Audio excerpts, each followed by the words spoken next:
strap yourselves in, everyone, because today we are taking a deep dive into, well, a Star Citizen legend, really, the RSI Polaris. It's certainly been generating a lot of buzz. It has, and for good reason. Yeah. You know, you've all been sending in your questions and poring over the data, so we're going to break down just what makes this ship so special. Well, it's historic. You know, the Polaris is the first military capital ship to actually grace the persistent universe. It is. And it really sets the stage for all the massive warships that are still to come. It does, and, you know, from everything that I've been reading, this thing is a beast. It's not designed for, like, close-up brawling, but, oh, those surgical strikes. Absolutely. It's designed for long-range engagements. It's a strategic powerhouse, you know. Think about it, Patrick, like a hawk circling high above and then swooping in for that decisive blow, and those size 10 torpedoes. I mean, come on. They're not messing around. Those are designed to cripple larger ships from afar. Yeah. And that massive forward cannon, it packs a serious punch. Oh, I bet. I wouldn't want to be on the receiving end of that. I don't think anyone would. No. No. But okay, so if it's all about long range, does that mean it's kind of vulnerable to, like, swarms of fighters? Well, it's a valid concern, Patrick, and the Polaris does have, you know, a secondary turret system to fend those off. Right. But, you know, those turrets are primarily for defense, not really engaging in a full-blown dogfight. So more like swatting away flies than taking on, like, you know, a Hornet one-on-one. Exactly. Okay. But hang on, doesn't the Polaris have a hangar as well? It does. Yeah. It does. Could players maybe use that to bring some of their own fighter support? Yeah, exactly. Absolutely. The hangar is designed to house an Aegis Saber, Ooh. giving players a potent combo, really, of long-range firepower with a fighter escort. Yeah. I mean, just imagine a Polaris launching a coordinated attack, right? Unleashing its torpedoes while a Saber darts out to engage enemy fighters, or maybe provide some cover fire. That's a terrifying thought. I know. Like a 1-2 punch. That's a huge tactical advantage. It is. I've seen some chatter online about players actually getting creative with that hangar space. Anything to that. Oh, the Star Citizen community never ceases to amaze me. They really don't. It's become a bit of a puzzle, seeing what they can cram in there. Really? So while a Saber is the intended resident, Right. resourceful players have, you know, been experimenting with other vehicles. It's amazing what they can fit in there. It really is. So now, you know, the Polaris has gone through quite a few design changes since its initial concept, right? It has. Yeah. Anything that really stands out? Definitely, yeah. The most notable change is really a shift in the Polaris's crew configuration. Yeah. They have removed the executive officers' quarters, and the crew quarters have been redesigned into these really much more efficient bunk rooms. So it's less about luxury, more about, you know, getting the job done. Absolutely. They've really streamlined the crew to focus on those combat roles. Right. Plus, they've expanded the armory, which is, you know, a clear sign they've doubled down on the Polaris's role as a warship. It's all about firepower. It is. Now, we can't forget about that mysterious locked captain's quarters. Oh, yes. What's the story there? Officially. Patrick, it's being saved for a future update. Gotta meet those high standards, you know? But unofficially, it's become a source of endless speculation. Yeah, I bet. What secrets lie behind that door? We'll have to wait and see. Yeah, the anticipation is killing me. So let's talk about how this thing actually functions. Yeah, okay? How does it actually function in the persistent universe? Can it dock at space stations like the Hammerhead, for instance? Absolutely. The Polaris is equipped with large docking ports on each side, so yeah, totally compatible with those space stations. I bet that's a sight to behold. Oh, yeah. Imagine this behemoth pulling up for a little resupply or repairs. Yeah. Now, about those fighters in the hangar, can the Polaris service them?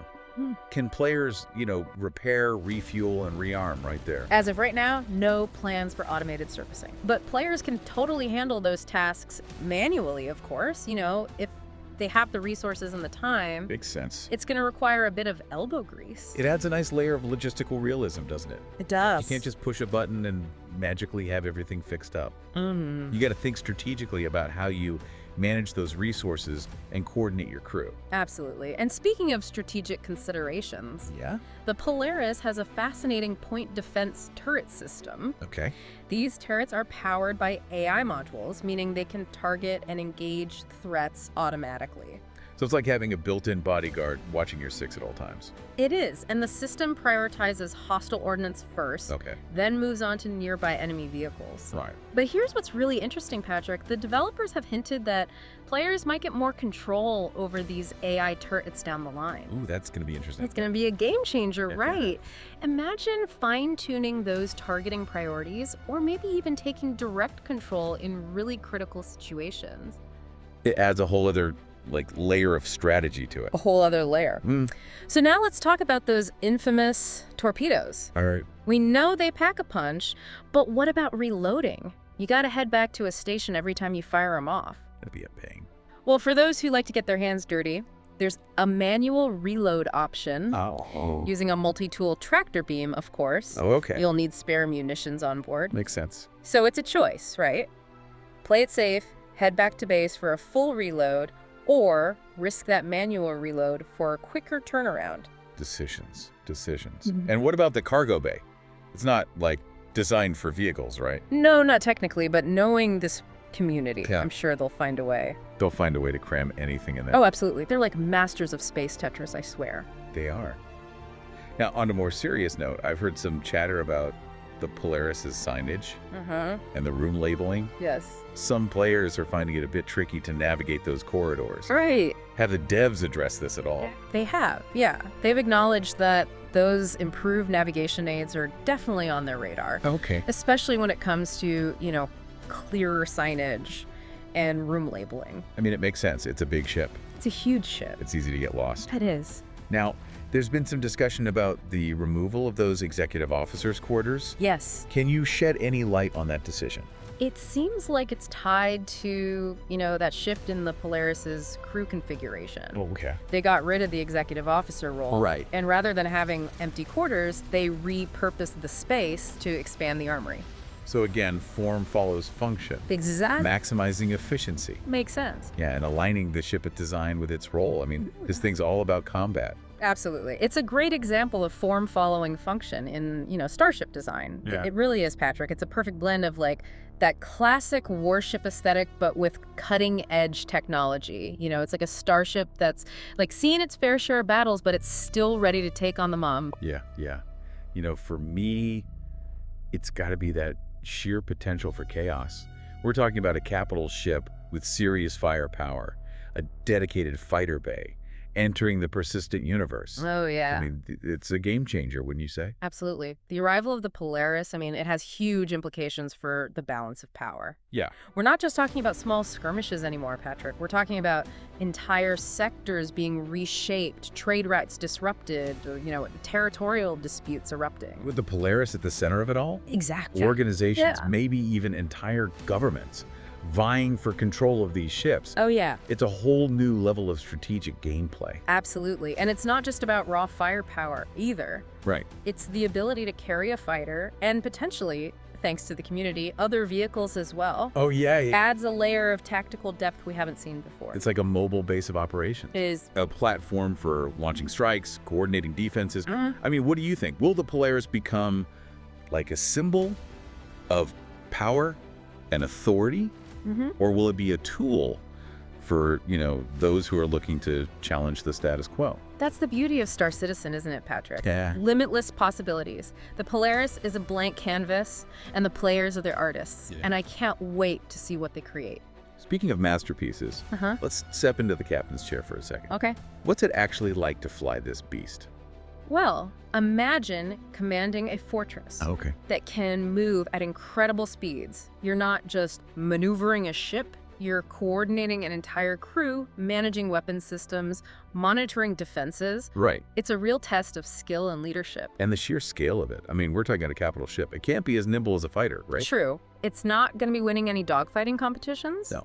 But it's surprisingly maneuverable for its size. Remember that hawk analogy? Yeah. Polaris is built for speed and agility. It can reposition quickly, outmaneuver those larger, clunkier targets. So it's not just about brute force. No. There's an art to piloting a Polaris effectively. Absolutely. It's a delicate dance, between power and precision. Yeah. Knowing when to unleash that full fury of your arsenal and when to maybe exercise a little restraint. Yeah. It takes a special kind of pilot to master the Polaris, wouldn't you say, Patrick? I'd say it takes someone who's not just a hotshot pilot, but a strategist, a leader, maybe even a bit of a diplomat, someone who can inspire their crew, make those tough decisions under pressure. Well said. Yeah. The Polaris is more than just a collection of components and weapon systems. It is. It's a platform for expression, a reflection of the pilot's personality and leadership style. You mentioned the Polaris's point defense turrets earlier. Yeah. And those AI modules. Yes. Can you break down how the system works in practice? Of course. So those turrets are designed to provide automated protection against incoming threats, mainly missiles and torpedoes. Oh, yeah. They operate independently, using a sophisticated AI system to identify and engage those targets. Okay. It's like having an extra set of eyes that are constantly scanning for danger. That's reassuring, especially when you're piloting a capital ship. Oh, definitely. But what happens if the AI malfunctions? Right. Yeah. Could it accidentally target friendly ships or even the Polaris itself? Yeah, that would be a disaster. It would. But the system has undergone, rigorous testing. It's got multiple layers of redundancy, safety protocols to prevent those kinds of scenarios. So it's not foolproof, but... It's pretty darn close. Yeah. You can rest assured that those point defense AI are designed to be as reliable and effective as possible. And you mentioned players might have more control over these turrets in the future. Yes. What could that look like? Imagine being able to customize their targeting priorities, tweak the engagement ranges, maybe even take direct control in certain situations. Yeah. It could be a real game changer. Yeah. It'd give players even finer control over their ship and how they approach combat.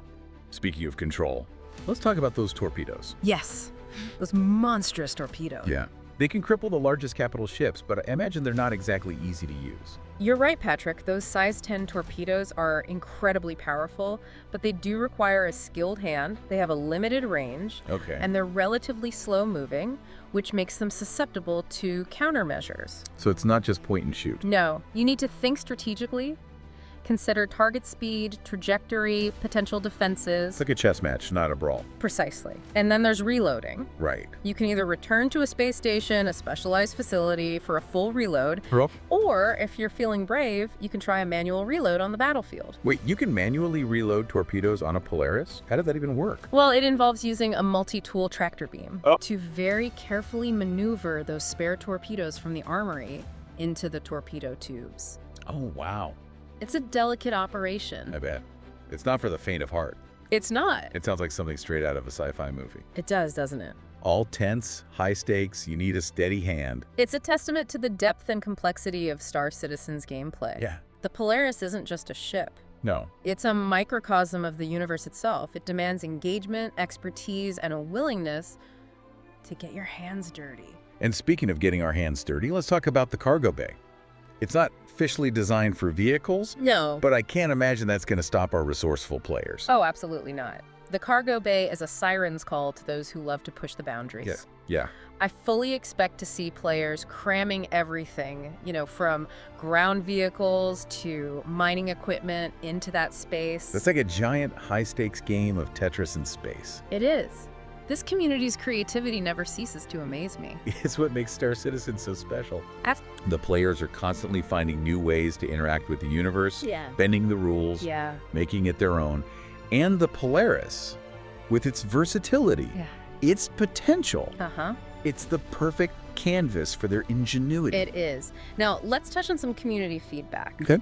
One of the hot topics has been the ship's signage. Right. And room labeling. Here. Some players have found it a bit confusing to navigate, especially without a map. Right. The developers have acknowledged this, and they're actively working on improving that signage and those navigation aids. Good. They want to make sure everyone from seasoned veterans to new recruits can find their way around this behemoth. That's really good to hear. I mean, clear signage, it's a must on a ship this massive. Yeah. Especially for, new players who are still finding their feet. Absolutely. And another topic that's been generating some discussion is, the removal of those executive officer quarters. Right. Some players have been, a little disappointed, feeling like it limits the role-playing potential. Yeah, I can see that. I mean, role-playing is a huge part of Star Citizen for a lot of players. It is. And having that dedicated space for the exec adds, a layer of depth and immersion. It does, but the devs have explained that this decision was driven by, primarily gameplay considerations. Okay. With the removal of the executive officer role, the space became kind of redundant. Yeah. So they opted to, expand that armory, instead really solidify the Polaris's role as a warship.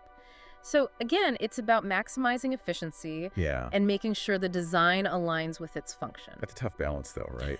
Trying to, cater to both role-playing and combat-focused players. It is. But I think, overall, the devs are doing a great job I think so too. of finding that sweet spot. Yeah. There's still plenty of opportunities for role-playing, Yeah. within the Polaris and the wider Star Citizen universe. Definitely.